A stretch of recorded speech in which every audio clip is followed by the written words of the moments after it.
दर्शकों को बताना चाहेंगे कि क्या कुछ कहा प्रधानमंत्री ने अपने इस पत्र में, खुद उनकी आवाज में। तो आइए सुनते हैं प्रधानमंत्री ने क्या क्या महत्वपूर्ण बातें कही अपने इस पत्र में। मेरे प्रिय स्नेहीजन, आज से एक साल पहले भारतीय लोकतंत्र के इतिहास में एक नया स्वर्णिम अध्याय जुड़ा। देश में दशकों बाद पूर्ण बहुमत की किसी सरकार को लगातार दूसरी बार जनता ने जिम्मेदारी सौंपी थी। इस अध्याय को रचने में आपकी बहुत बड़ी भूमिका रही है। ऐसे में आज का यह दिन मेरे लिए अवसर है आपको नमन करने का, भारत और भारतीय लोकतंत्र के प्रति आपकी इस निष्ठा को प्रणाम करने का। यदि सामान्य स्थिति होती तो मुझे आपके बीच आकर आपके दर्शन का सौभाग्य मिलता, लेकिन वैश्विक महामारी कोरोना की वजह से जो परिस्थितियां बनी हैं, उन परिस्थितियों में इस पत्र के द्वारा आपके चरणों में प्रणाम करने और आपका आशीर्वाद लेने आया हूं। बीते वर्ष में आपके स्नेह, शुभाशीष और आपके सक्रिय सहयोग ने मुझे निरंतर एक नई ऊर्जा, नई प्रेरणा दी है। इस दौरान आपने लोकतंत्र की जिस सामूहिक शक्ति के दर्शन कराए, वह आज पूरे विश्व के लिए एक मिसाल बन चुकी है। 6 साल पहले वर्ष 2014 में आपने, देश की जनता ने देश में एक बड़े परिवर्तन के लिए वोट किया था। देश की नीति और रीति बदलने के लिए वोट किया था। उन 5 वर्षों में देश ने व्यवस्थाओं को जड़ता और भ्रष्टाचार के दलदल से बाहर निकलते हुए देखा है।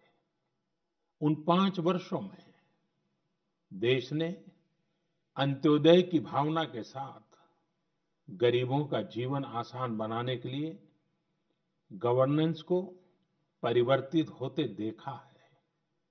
उस कार्यकाल में जहां विश्व में भारत की आन बान शान बढ़ी, वहीं हमारे गरीबों के बैंक खाते खोलकर, उन्हें मुफ्त गैस कनेक्शन देकर, मुफ्त बिजली कनेक्शन देकर, शौचालय बनवाकर, घर बनवाकर गरीब की गरिमा भी बढ़ाई। उस कार्यकाल में जहां सर्जिकल स्ट्राइक हुई, एयर स्ट्राइक हुई, वहीं हमने one rank one pension, one nation one tax, GST, किसानों की एमएसपी की बरसों पुरानी मांगों को भी पूरा करने का काम किया। वह कार्यकाल देश की अनेकों आवश्यकताओं की पूर्ति के लिए समर्पित रहा। वर्ष 2019 में, पिछले वर्ष, आपका आशीर्वाद, देश की जनता का आशीर्वाद, देश के बड़े सपनों के लिए था, आशा आकांक्षाओं की पूर्ति के लिए था। और इस एक साल में लिए गए सारे फैसले इन्हीं बड़े सपनों की उड़ान है। आज जन जन से जुड़ी जन मन की जनशक्ति राष्ट्र शक्ति की चेतना को प्रज्वलित कर रही है। गत एक वर्ष में देश ने सतत नए स्वप्न देखे, नए संकल्प लिए और इन संकल्पों को सिद्ध करने के लिए निरंतर निर्णय लेकर कदम भी बढ़ाए। भारत की इस ऐतिहासिक यात्रा में देश के हर कोने से, हर समाज, हर वर्ग और हर व्यक्ति ने बखूबी अपना दायित्व निभाया है। सबका साथ, सबका विकास, सबका विश्वास, इस मंत्र को लेकर आज देश सामाजिक हो या आर्थिक, वैश्विक हो या आंतरिक, हर दिशा में आगे बढ़ रहा है। प्रिय स्नेहीजन, बीते एक वर्ष में कुछ महत्वपूर्ण निर्णय ज्यादा चर्चा में रहे और इस वजह से इन उपलब्धियों का स्मृति में रहना भी स्वाभाविक है। राष्ट्रीय एकता अखंडता के लिए आर्टिकल 370 की बात हो, सदियों पुराने संघर्ष के सुखद परिणाम राम मंदिर निर्माण की बात हो, आधुनिक समाज व्यवस्था में रुकावट बना ट्रिपल तलाक हो या फिर भारत की करुणा का प्रतीक नागरिकता संशोधन कानून हो, ये सारी उपलब्धियां आप सभी को स्मरण है। एक के बाद एक हुए इन ऐतिहासिक निर्णयों के बीच अनेक फैसले, अनेक बदलाव ऐसे भी हैं जिन्होंने भारत की विकास यात्रा को नई गति दी है, नए लक्ष्य दिए हैं, लोगों की अपेक्षाओं को पूरा किया है। चीफ ऑफ डिफेंस स्टाफ के पद के गठन ने जहां सेनाओं में समन्वय को बढ़ाया है, वहीं मिशन गगनयान के लिए भी भारत ने अपनी तैयारियां तेज कर दी हैं। इस दौरान गरीबों को, किसानों को, महिलाओं, युवाओं को सशक्त करना हमारी प्राथमिकता रही है। अब पीएम किसान सम्मान निधि के दायरे में देश का प्रत्येक किसान आ चुका है। बीते एक वर्ष में इस योजना के तहत करीब-करीब 10 करोड़ किसानों के खातों में 72,000 करोड़ रुपए से अधिक राशि जमा कराई गई है। देश के 15 करोड़ से अधिक ग्रामीण घरों में पीने का शुद्ध पानी पाइप से मिले, इसके लिए जल जीवन मिशन शुरू किया गया है। हमारे 50 करोड़ से अधिक के पशुधन के बेहतर स्वास्थ्य के लिए मुफ्त टीकाकरण का बहुत बड़ा अभियान भी चलाया जा रहा है। देश के इतिहास में यह भी पहली बार हुआ है जब किसान, खेत मजदूर, छोटे दुकानदार, छोटे व्यापारी और असंगठित क्षेत्र के श्रमिक साथियों सभी के लिए 60 वर्ष की आयु के बाद 3,000 रुपये की नियमित मासिक पेंशन की सुविधा सुनिश्चित हुई है। मछुआरों की सहूलियत बढ़ाने के लिए, उनको मिलने वाली सुविधाएं बढ़ाने और ब्लू इकोनॉमी को मजबूत करने के लिए विशेष योजनाओं के साथ-साथ अलग से विभाग भी बनाया गया है।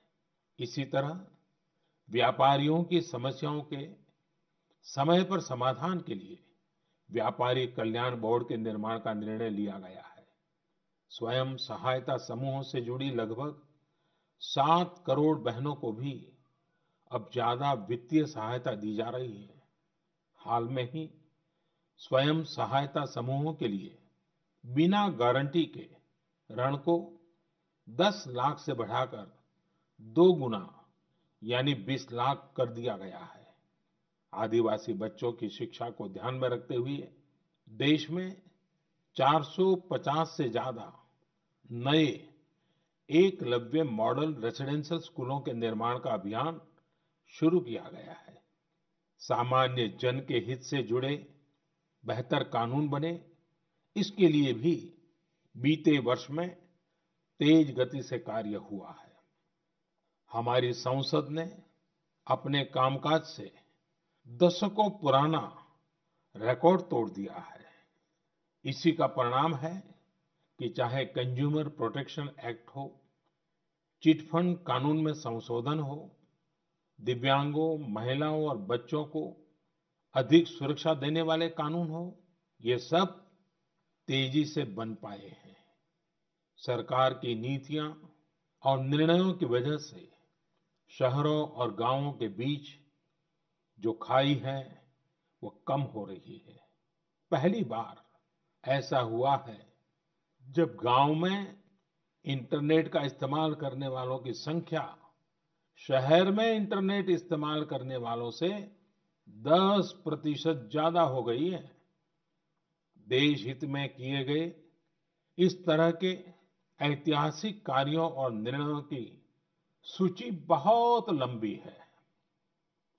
इस पत्र में सभी को विस्तार से बता पाना संभव नहीं है, लेकिन मैं इतना अवश्य कहूंगा कि एक साल के कार्यकाल के प्रत्येक दिन चौबीसों घंटे पूरी सजगता से काम हुआ है, संवेदनशीलता से काम हुआ है, निर्णय लिए गए हैं। प्रिय स्नेहीजन, देशवासियों की आशाओं आकांक्षाओं की पूर्ति करते हुए हम तेज गति से आगे बढ़ ही रहे थे कि कोरोना वैश्विक महामारी ने भारत को भी घेर लिया। एक और जहां अत्याधुनिक स्वास्थ्य सेवाओं और विशाल अर्थव्यवस्था वाली विश्व की बड़ी-बड़ी महाशक्तियां हैं, वहीं दूसरी ओर इतनी बड़ी आबादी और अनेक चुनौतियों से घिरा हमारा भारत है। कई लोगों ने आशंका जताई थी कि जब कोरोना भारत पर हमला करेगा तो भारत पूरी दुनिया के लिए संकट बन जाएगा। लेकिन आज सभी देशवासियों ने भारत को देखने का नजरिया बदल कर रख दिया है। आपने ये सिद्ध करके दिखाया है कि विश्व के सामर्थ्यवान और संपन्न देशों की तुलना में भी भारतवासियों का सामूहिक सामर्थ्य और क्षमता अभूतपूर्व है। ताली थाली बजाने और दिया जलाने से लेकर भारत की सेनाओं द्वारा कोरोना वॉरियर्स का सम्मान हो, जनता कर्फ्यू या देशव्यापी लॉकडाउन के दौरान नियमों का निष्ठा से पालन हो, हर अवसर पर आपने ये दिखाया है कि एक भारत ही श्रेष्ठ भारत की गारंटी है। निश्चित तौर पर इतने बड़े संकट में कोई ये दावा नहीं कर सकता कि किसी को कोई तकलीफ और असुविधा न हुई हो। हमारे श्रमिक साथी, प्रवासी मजदूर भाई बहन, छोटे-छोटे उद्योगों में काम करने वाले कारीगर, पटरी पर सामान बेचने वाले, रेहड़ी ठेला लगाने वाले, हमारे दुकानदार भाई बहन, लघु उद्यमी, ऐसे साथियों ने असीमित कष्ट सहा है। इनकी परेशानियां दूर करने के लिए सभी मिलकर प्रयास कर रहे हैं। लेकिन हमें ये भी ध्यान रखना है कि जीवन में हो रही असुविधा जीवन पर आफत में न बदल जाए। इसके लिए प्रत्येक भारतीय के लिए प्रत्येक दिशा निर्देश का पालन करना बहुत आवश्यक है। जैसे अभी तक हमने धैर्य और जीवटता को बनाए रखा है, वैसे ही उसे आगे भी बनाए रखना है। एक बड़ा कारण है कि भारत आज अन्य देशों की तुलना में ज्यादा संभली हुई स्थिति में है। ये लड़ाई लंबी है, लेकिन हम विजय पथ पर चल पड़े हैं और विजयी होना हम सबका सामूहिक संकल्प है। अभी पश्चिम बंगाल और ओडिशा में आए अम्फान चक्रवात के दौरान जिस हौसले के साथ वहां के लोगों ने स्थितियों का मुकाबला किया, चक्रवात से होने वाले नुकसान को कम किया, वह भी हम सभी के लिए एक बड़ी प्रेरणा है। प्रिय स्नेहीजन, इन परिस्थितियों में आज यह चर्चा भी बहुत व्यापक है कि भारत समेत तमाम देशों की अर्थव्यवस्थाएं कैसे उभरेंगी। लेकिन दूसरी ओर ये विश्वास भी है कि जैसे भारत ने अपनी एकजुटता से कोरोना के खिलाफ लड़ाई में पूरी दुनिया को अचंभित किया है, वैसे ही आर्थिक क्षेत्र में भी हम नई मिसाल कायम करेंगे। 130 करोड़ भारतीय अपने सामर्थ्य से आर्थिक क्षेत्र में भी विश्व को चकित ही नहीं बल्कि प्रेरित भी कर सकते हैं। आज समय की मांग है कि हमें अपने पैरों पर खड़ा होना ही होगा, अपने बलबूते पर चलना ही होगा और इसके लिए एक ही मार्ग है, आत्मनिर्भर भारत। अभी हाल में आत्मनिर्भर भारत अभियान के लिए दिया गया 20 लाख करोड़ रुपए का पैकेज इसी दिशा में उठाया गया एक बड़ा कदम है। यह अभियान हर एक देशवासी के लिए, हमारे किसान, हमारे श्रमिक, हमारे लघु उद्यमी, हमारे स्टार्टअप से जुड़े नौजवान, सभी के लिए नए अवसरों का दौर लेकर आएगा। भारतीयों के पसीने से, परिश्रम से और उनकी प्रतिभा से बने लोकल उत्पादों के दम पर भारत आयात पर अपनी निर्भरता कम करेगा और आत्मनिर्भरता की ओर आगे बढ़ेगा। प्रिय स्नेहीजन, बीते 6 वर्षों की इस यात्रा में आपने निरंतर मुझ पर आशीर्वाद बनाए रखा है, अपना प्रेम बढ़ाया है। आपके आशीर्वाद की शक्ति से ही देश पिछले 1 साल में ऐतिहासिक निर्णयों और विकास की अभूतपूर्व गति के साथ आगे बढ़ा है। लेकिन फिर भी मुझे पता है कि अब भी बहुत कुछ करना बाकी है। देश के सामने चुनौतियां अनेक हैं, समस्याएं अनेक हैं।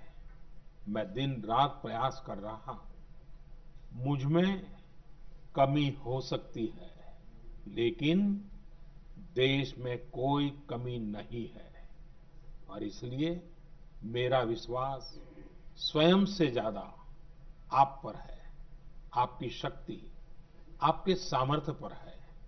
मेरे संकल्प की ऊर्जा आप ही है, आपका समर्थन, आपका आशीर्वाद, आपका स्नेह ही है। वैश्विक महामारी के कारण यह संकट की घड़ी तो है ही, लेकिन हम देशवासियों के लिए यह संकल्प की घड़ी भी है।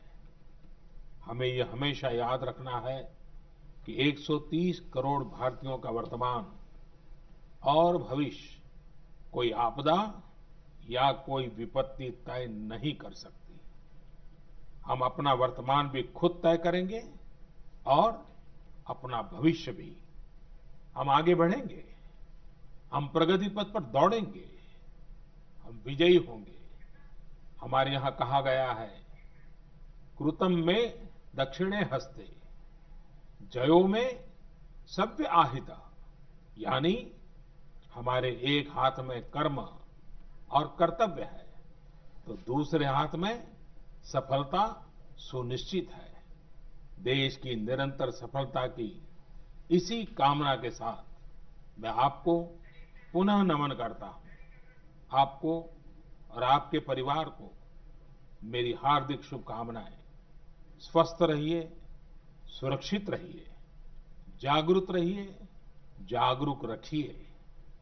बहुत बहुत धन्यवाद।